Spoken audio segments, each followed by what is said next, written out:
Gold, trusted gold buyers. మీరు తాకట్టు పెట్టిన బంగారాన్ని విడిపించి ఈ రోజు ఉన్న మార్కెట్ ధరకు కొనబడను. Welcome to iDream Media. So diabetes, sugar వ్యాధి ఇంట్లో ఇద్దరుంటే ఒకరికి ఈ ప్రాబ్లం అనేది ఉంటుంది. అయితే ఈ షుగర్ వ్యాధిని కూరగాయల ద్వారా తగ్గించుకోవచ్చా? ఏ వెజిటబుల్స్ దీనికి పనిచేస్తాయి? సో పూర్తి వివరాలు తెలుసుకుందాం. మనతో పాటు ప్రముఖ vegetable therapist and sun spiritual society founder Vikramaditya Guruji గారు ఉన్నారు. గురూజీ నమస్తే అండి. సూర్యోస్మితల్లి. గురువుగారు, వెజిటబుల్స్ వీటికి ప్రాణశక్తి ఉంటుంది, ఈ వెజిటబుల్ తీసుకుంటే ఇలాంటి అనారోగ్య సమస్యను తగ్గించుకోవచ్చు, ఇలా చెప్తూ ఉన్నారు సిరీస్ మీరు. అయితే డయాబెటీస్, షుగర్ వ్యాధి అంటే మనం ఈ మధ్యకాలంలో చూస్తూ ఉన్నాము.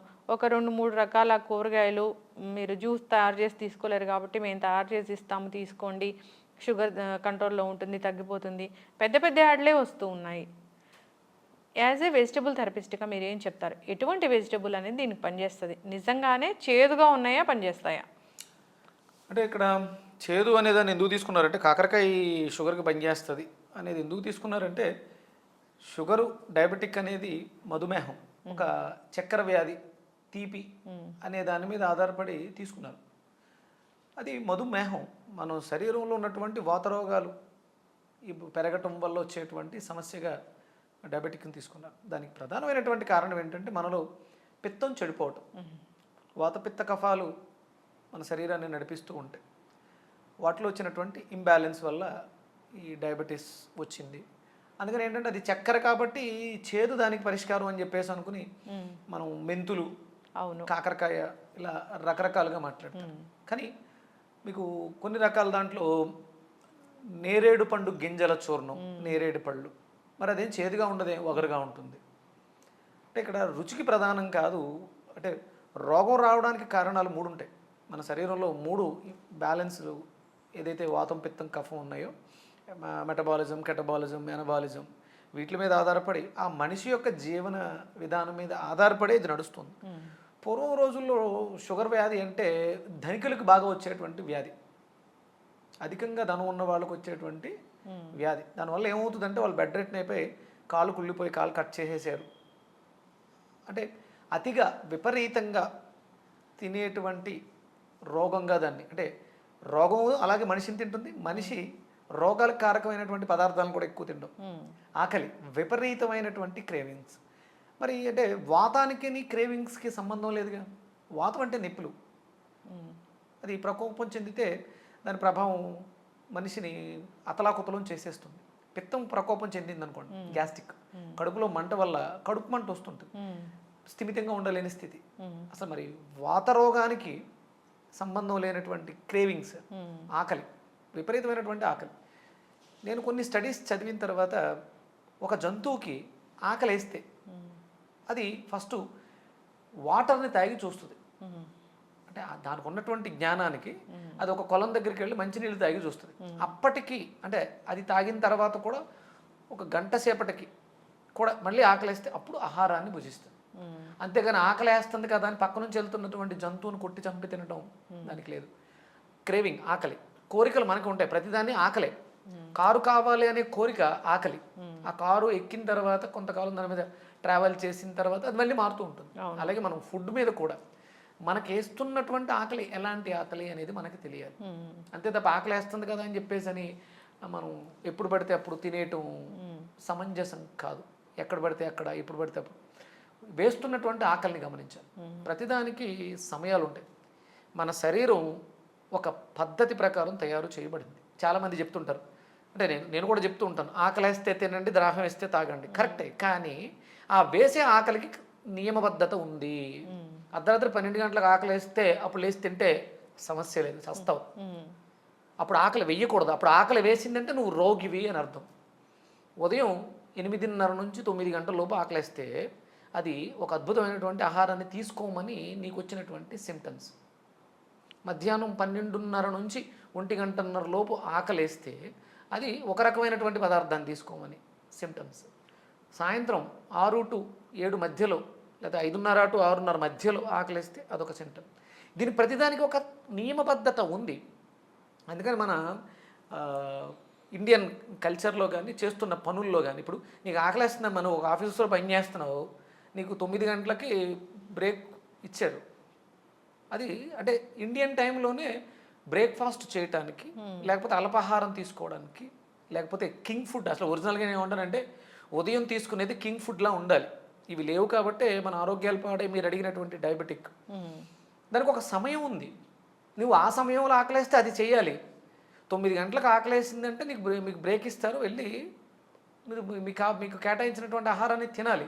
అంతేగాని నాకు మీరు 9 గంటలకు బ్రేక్ ఇస్తే కుదరదు, నాకు 11 గంటలకు ఆకలేసినప్పుడు తింటానంటే అది మీరు చేస్తున్న పనికి సిస్టమ్కి కరెక్ట్ కాదు, మీ శరీరంలో ఉన్న సిస్టమ్స్కి కరెక్ట్ కాదు.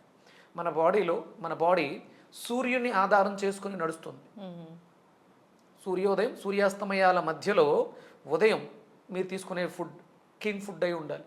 మధ్యాహ్నం మంచి లంచ్ 12 to 1 గంటన్నర. మీకు ఆకలి లేకపోతే తింటాం మానండి, నష్టం ఏం లేదు. అంతే తప్ప 3 గంటలకు ఆకలేస్తే నేను మధ్యాహ్నం లంచ్ అప్పుడు తింటానంటే కుదరదు. అందుకని మనకు ఒక వ్యవస్థ పెట్టారు.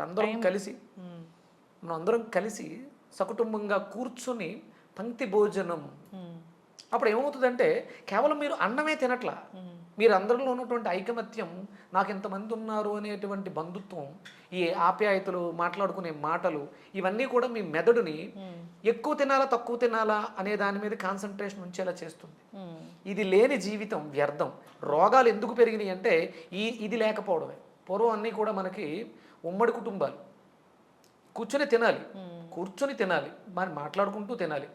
ఉదయం 9 గంటలకి ఇంట్లో అన్నీ చేసి పెడతారు. ఆ సమయానికి భోజనం చేసేవాడు, టిఫిన్ చేసేవాడు ఆరోగ్యవంతుడు.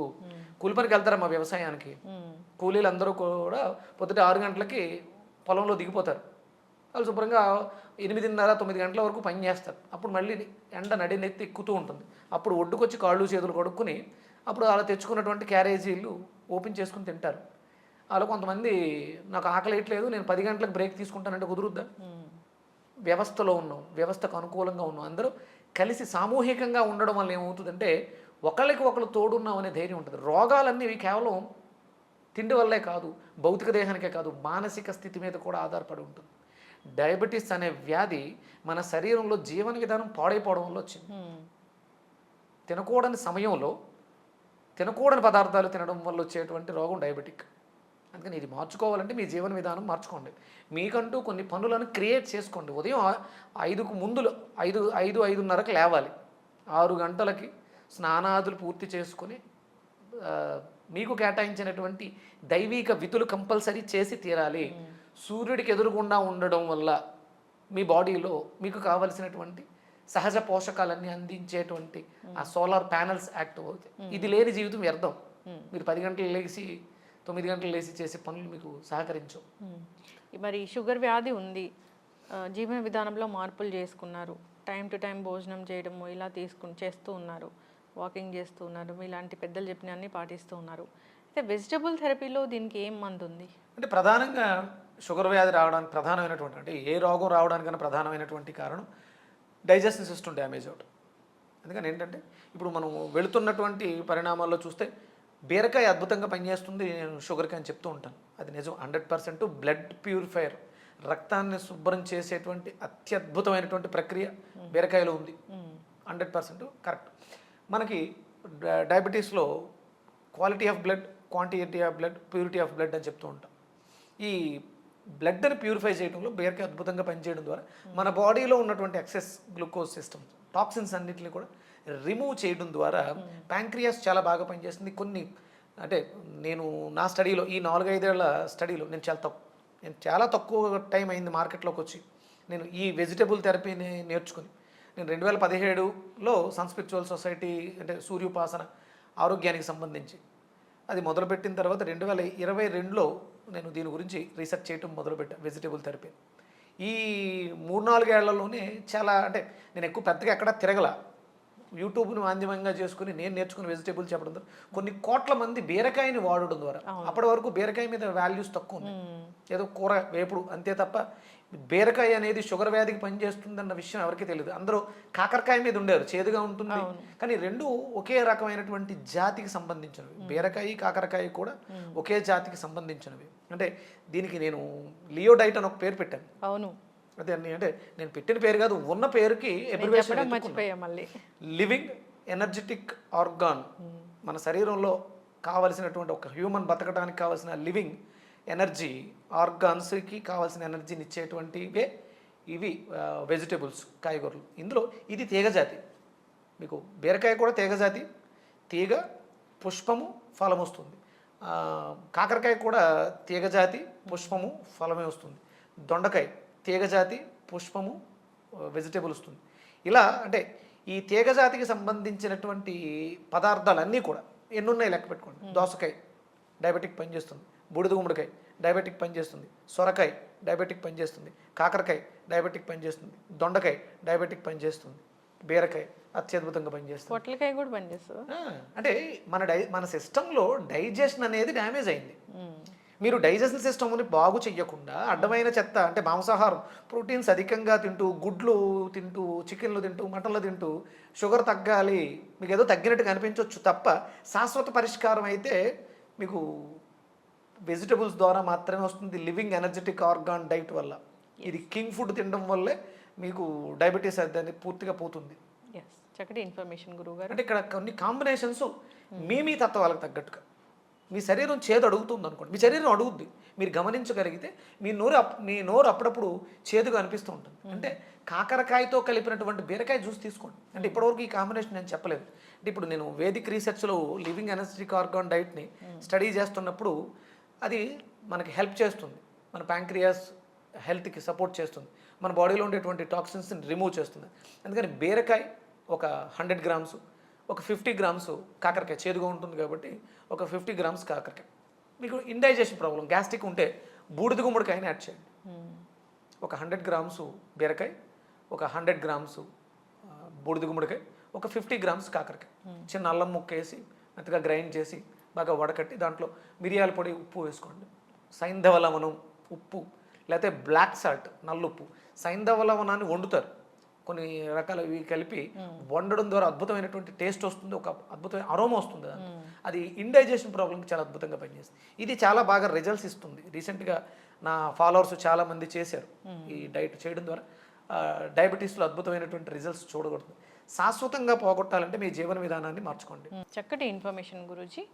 బీరకాయ బాగా పనిచేస్తుంది. తీగజాతి కూరగాయలన్నీ కూడా షుగర్కి బాగా పనిచేస్తాయి, షుగర్ తగ్గించడంలో. అంటే చాలా రకాల రోగాలకి, అంటే క్యాన్సర్ లాంటి మహమ్మారి రోగాలకి కూడా తీగజాతి కాయగూరలు, పండేటువంటి కాయగూరలు అద్భుతంగా పనిచేస్తాయి. ఫాలో అవ్వాలని కోరుకున్నామండి. చాలా చక్కటి ఇన్ఫర్మేషన్. ధన్యవాదాలు. సూర్యోస్మితల్లి. And don't forget to subscribe to iDream. And for more videos, please subscribe to iDream. Please subscribe to iDream. Please subscribe iDream. And please subscribe to iDream. For more videos, subscribe to iDream. please like, share and subscribe to the channel. Congratulations, iDream. Subscribe to iDream. Subscribe to iDream. So subscribe to iDream Media. iDream ki iDream team andarki huge congratulations. Please subscribe iDream Media. Please subscribe to iDream. Subscribe iDream. Please subscribe to iDream. iDream అంటే నా కళల ఛానల్ను subscribe చేసుకున్న నోరు తిరుగుతలేదు, మీరైతే గంట గుర్తు కొట్టండి. For more such videos, please subscribe to iDream. Subscribe to iDream. Please subscribe to iDream. Please subscribe iDream Media. Please do subscribe to iDream. Please subscribe to iDream Media. For best entertainment and information, please subscribe iDream.